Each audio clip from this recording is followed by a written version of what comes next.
Les noms finissant par le son « et ». Je dois savoir orthographier les noms masculins et noms féminins finissant par le son « et ». Intéressons-nous d'abord aux noms masculins. Nous verrons qu'il y a trois situations.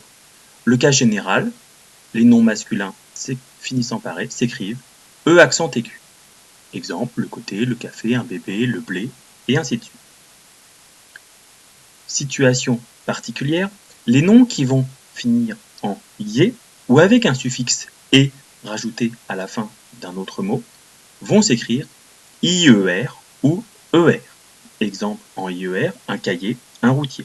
Exemple avec le suffixe ER, boucher, potager. Et puis, il existe des exceptions de noms masculins qui s'écrivent E accent aigu, E, qui est normalement la marque du féminin.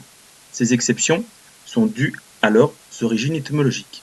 Ces exceptions, je dois les connaître par cœur. Il s'agit d'un musée, du lycée, de l'apogée, du scarabée et du trophée.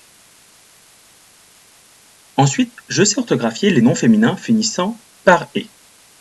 De la même manière, j'aurai trois situations. Le cas général, comme les noms masculins, le son « et » s'écrira E accent aigu et je rajoute un E pour le féminin.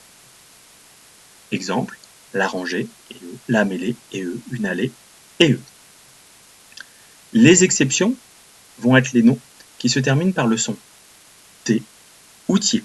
Et là, pour les noms féminins, on va écrire T, E accent aigu et T, I, E accent aigu. Pas de E à la fin.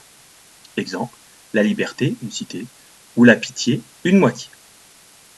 Et puis nous allons avoir des exceptions à ce cas particulier des noms finissant en T, avec des T et E accent aigu, qui sont en fait issus de verbes du premier groupe en TER, le T faisant partie du radical du verbe.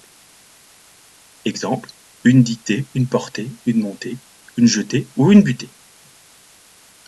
N'oublions pas quelques mots particuliers et noms finissant avec des orthographes particulières, comme un pied, IED, une clé, qui a deux orthographes, un nez et le ré, qui s'écrivent EZ. Et n'oublions pas aussi que tous ces noms, au pluriel, vont prendre un S.